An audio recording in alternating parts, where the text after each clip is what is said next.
Well, Alexandria Ocasio-Cortez has strong views on global warming, but they're not complicated. According to her, it is the single worst crisis in human history. The world is going to end in 12 years if we don't address climate change. Like, this is the war. This is our World War II.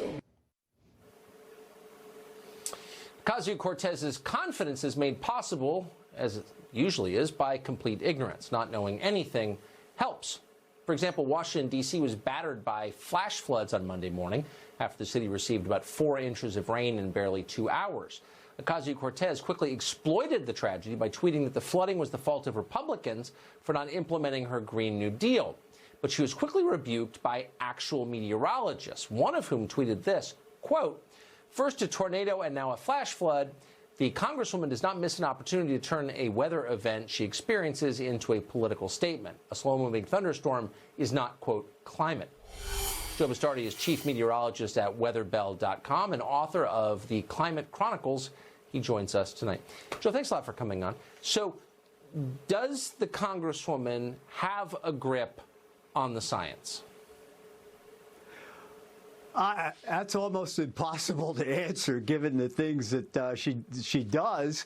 She's weaponizing the weather, and you just mentioned my book. The longest chapter in the book is on the weaponization of the weather. In fact, sometimes, Tucker, I think they took that, and after they burned the book, they decided, well, let's just double down on weaponizing things. Every single event is being used like this. It's going to continue to be used. I'll tell you why. Because people don't know what happened before in the weather. If you don't know what happened before, you know, the old saying, you got to stand for something, you'll fall for anything. You'll fall for this stuff. And a lot of people say, oh, this is the worst thing I've ever seen. Now, she's talking about that particular situation in Washington, D.C.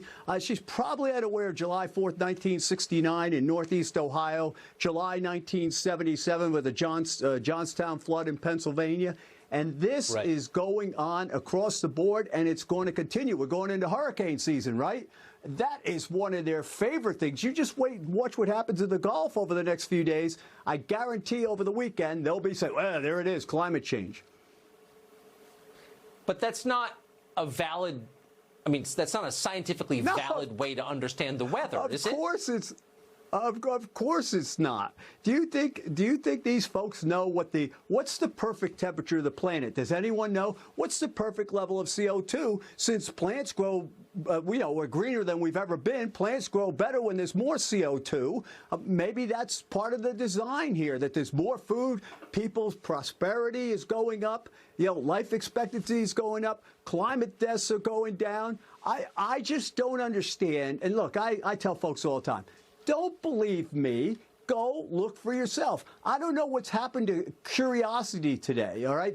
There are a lot of honest people on the other side of the issue that I know. I see what they're looking at. I believe they over-attribute to CO2.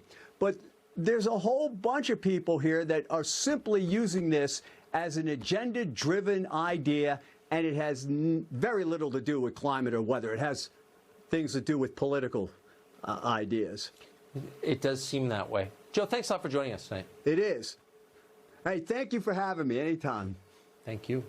Tammy Bruce, the president of the Independent Women's Voice and the host of Get Tammy Bruce on Fox Nation, which you should watch. She joins us tonight. So, Tammy, there was a study out recently that showed that if you wanted to reduce the amount of carbon in the atmosphere, the first thing you would do is you would plant trees, a lot of trees. Sure. And it says a kind of plausible conclusion, I thought. You heard nothing about this from Democratic politicians, I noticed. And could it be that's because planting trees would not increase their political power, so they're not interested in that? Yeah, it's one of those things. Also, solutions. They're against solutions to things because if you solve the problems, if you really solve the problems, what are they going to run on, right? What are they going to say to people? If you're going to run on the economy, you've got to run on conservative values, and they can't do that. So they want to set up things that are going to make sure that, the general problems that are existential threats, and then, the economic and wage divide, those things have to remain, Tucker. And it's because of the politics. A few people view us as expendable.